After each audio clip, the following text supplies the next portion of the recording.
for the last sort of 10 or so years, we have known that we are going to need to do some work around here at the junction, and there's always been that little thrill of hope that one day it will happen.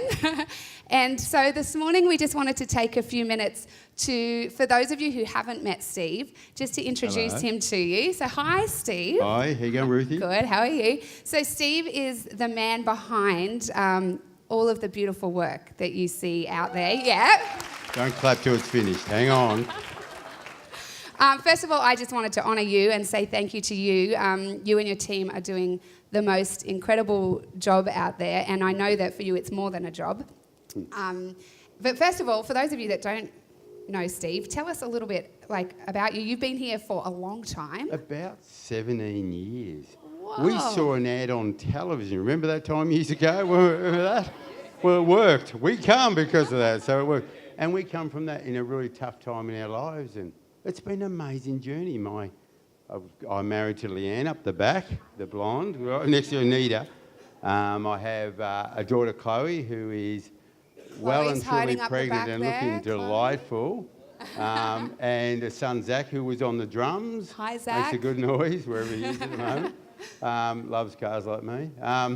And they're married to two great partners, Paul and Lee, which we're thrilled to have in our family. So we've had a great journey in this church. It's been a great place. It's a place that's healed us. It's enabled us to grow and be the people we are today. So it has a special place in our lives. Now, for all you who go, hang on, how did you catch up with that good-looking blonde over there? 25 years ago, I had a full head of hair, and I was not a bad-looking rooster, okay? So just let's put that down straight away. Let's deal with that. Now that's out of your mind. Let's get on to the building. I love it. So, Steve, we were chatting. So basically, we were chatting during the week, and it kind of got us to thinking that it would be really awesome for you to share with the church family just a little bit about your heart. There was a comment that you made to me that really struck me, and I thought it was really important that the church family knew. And you said that you're really feeling the weight of this particular job in a different way than you would perhaps other jobs. Can you just explain that for us? Well, I suppose I was not interested in doing the job a few years ago. I go to the church, I meet with you people. It's a tough gig. There's never going to be money, so it's going to be a really tough gig. Let's be honest. Working for churches must be pretty tough. It's not a good deal. But God changed me and really sort of worked on me. And at first I said, well, is it the right thing to do? I questioned, probably like everybody here has, is this the right way to move as a church? And I'm not a spiritual leader. I'm just one of those guys that we serve tea and coffee, But is it the right way as a church we've been involved with for a long, long time and been blessed and honoured with for us to move forward? And as we've done the project, I suppose it jumped me on then to the building next door. And as we've done the project, we've learned about the building next door, Grace. And it's a newer building and probably a better building than this. However, it's not a church, but it's just come up for lease. And it really brought home some real facts that I want to go through with us as a church, is that lease at the moment is $33,000 a month. I want you to realise what that is. That's about $8,000 a week. That's serious money. Now, that's a building like ours, next door. It has less car parking, bigger building, not fitted out for a church. So we'd have to spend another couple $100,000 to fit it out to be a church for us. We still have more parking problems than we would have today. Okay, you say, well, we've got this great building, we'd sell it. Yes, we would. It's really only land value. Unfortunately, it's not a commercial building that's got a lot of uses. So it's a land value. Let's say it's worth $1.6, $1.7, $1.8 million. A lot of money? Yes, until you start doing the real figures. And the real figures is that if you had to lease a really good building like the one next door, let's say it's a bit cheap at the moment because the leases have dropped a little bit. Let's say it's only $6,000, $7,000 a week. That money's going to disappear in 6 or 7 years. And then we're going to be stuck renting a building that someone has full control over us and what we say and what we do for the rest of our history. And then I was thinking, as we worked on this building, 30-odd years ago, a whole group of people got together, we weren't here, and they did an amazing thing. They stepped out in faith. That would have been scary You know, when you go buy a house, it's pretty scary. You know, it's like, oh, I've got to borrow the money, got to do this, got to do that. You know, what's the future going to be like, you know? But they stepped out and they built this is an amazing building. And they, 30 years ago, it might have been 35, whenever it was, I'm not sure the exact date, but I look back and go, wow, these guys stepped out in real faith and God totally honoured it. And now we are down the road a bit and we're stepping out again in faith. It's a new journey. This building and us, we're on a new journey. It's like a reimagined journey in today's world. And I'm excited that we have the same opportunities to take that original step of faith and then grow it into today. And that really inspired me as I worked on thinking, I'm looking back going, I'm grateful. Yeah. I'm grateful 30 odd years ago, people had that faith to go, let's build something of ours. Let's build something that we will have. So we're not caught up with the whims of rental, commercialism, or, you know, if the laws change with some of these legislation at the moment with this equal opportunity legislation in schools and government buildings and council buildings, we're not allowed churches to rent those spaces because we don't agree or we don't preach the same thing. We have this great security here. We can preach the gospel. We can open it up to the lives of people around us through the new areas we've created. And in some ways, this building, we've just reimagined it for today. And that excites me. That's awesome. Isn't that great? Yeah. One other thing, sorry, Ruth, you're meant to be asking the questions, but look at me. It's flowing from your heart. Isn't this amazing that I can keep her quiet? How good is that? Like, that's a challenge, isn't it? But I wanted to really honour some of the people involved, and we've got a great building team. They're working very hard, but also there's a lot of people doing very little. Very little. They're getting paid, nothing, doing very lot. How terrible is that? And it's people like Leanne and Joe and Paul who have done the design, and we've sat down with Anita and Ruth and Kev and others who have been involved, and we've gone through the look. And look, let's be honest, at the same time, this is not a commercial job with commercial money. This was to get the absolute impact for the least amount of money. And that was the challenge God put on my heart. That every $1,000 you guys put forward, we'll make it a $2,000 job. We will bless the church through our talents and through the designers and all the other people who brought their advice and their research, and we'll make this such a good job.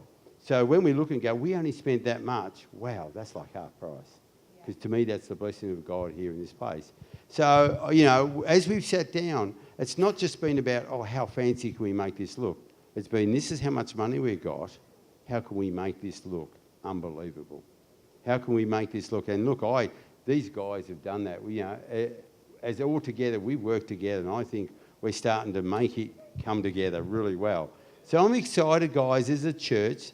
Even though there's been a lot of pressure because it is a church and because it's your hard-earned money, and like my hard-earned money, I want to see it invested. I want to see it into people's lives. I don't want to see it wasted in fancy bathrooms if we don't need a fancy bathroom. I want to see it wasted in just a normal bathroom, but it's made fancy because of the talents of the people here.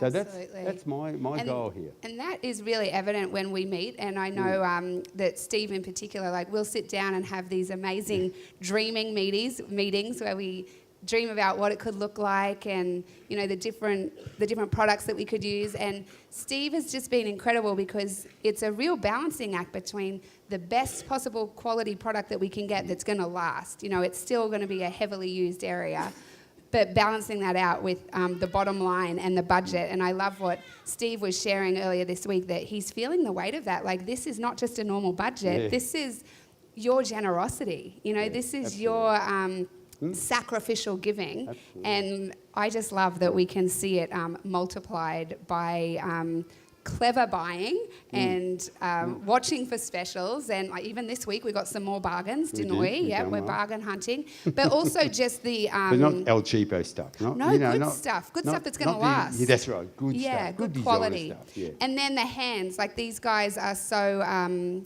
they're so gifted, and they are working above and beyond. Like, honestly, the hearts of all of the ones that are serving out there is just something to behold, and it's really creating a space that is going to enable us to disciple families. It's going to be so welcoming. I mean, I'm sure you've seen as you've walked through each and every week just how beautiful that place is. Someone said to you last week that it looks like the pictures. Yes, which is what a compliment that was. That's pretty hard to do. Normally the artist's or architect's impressions are nowhere near what you end up with. You know, that's this great dream to raise money, but we've done okay, I think, like that, haven't we? We've done. Let's be honest, but that, you know, that's what happens. An artist's impression is really just a great marketing tool, but let's be real. It's been a real great journey, and I think that, you know, the journey is going to continue on. And literally, it's a journey that has been changing and evolving. What I like about it, what I didn't get a year or so ago, is what I've got now is, and it's our lives as well, is that Pastor Kev's vision that this place is just not like, it's just not a church that only gets money because you guys are generous, but this place is a bit of a multi-use. And to me, that's smart, because I would build a unit on the back of my house to get extra income from my block of land. That seems smart. And the more we've worked through it and going, well, this is a great gift for us as a church, and we're going to enjoy it and feel blessed and bring our friends to it. But also during the week, we're going to bring people in who will help fund this area. I think that's really smart. And I think that's the way God wants us to think in our own lives and in our corporate lives, our church lives, you know. And I love that, yeah. I love that. Yeah, it's stewarding what he's given us, and really it's just stewarding what he's given us into our hand and using it well for his glory. And the other side, these guys that work in the office, Ruth and Wendy, and then of course all the pastoral teams now, they work their little hearts out. They're here unlocked for us early, and their eyes have fallen out of their heads, and they're struggling to get out of their cars. Tradie hours. Yeah, that's tradie hours. And then of course they're here late at night doing the other stuff. We're gone, you know. They work really hard, and they are so conscious of your money, and that it is your money. It is your money you gave out of from your hard-earned lives, your hard-earned jobs. And I really love it. There's no flippancy about this money, you know. There's no, well, it doesn't matter, we can get more, people give more. It's no, let's make this money count. And as an outsider, because I, you know, coming in to work in this environment, you know, that's what you guys have really shown me, that you really are committed to making this money really work. And that really, you know, I'm delighted in that fact as a church member.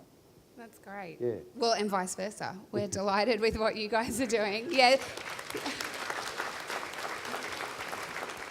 Is there anything else you wanted to add, Steve? I think that sort of covered where we're going. I think it was really, we wanted to show our hearts. We wanted you to know that this wasn't just another building project we do. We wanted you to know it would have been easy. We're far too busy to have done this, to have gone and done a better job. But God sort of drew us here and sort of just got us a bit interested, and got us sort of, there was something in here that started to tick and go, maybe this is a vision, you know. I didn't get it, Kev. I didn't get it in the front. But then bit by bit, God had to work on me, and I'm probably hard and crusty and hard to work on, you know. Done a lot of life, and, you know, life makes you that way sometimes, doesn't it? But in my spirit, something started to change. You know, I started to get the vision, and then, yeah, it's been, and look, so for me, it's been an understanding again of faith of 35 years, faith of 40 years when people started to give, faith of taking that promise back then that God built and reimagine it into today.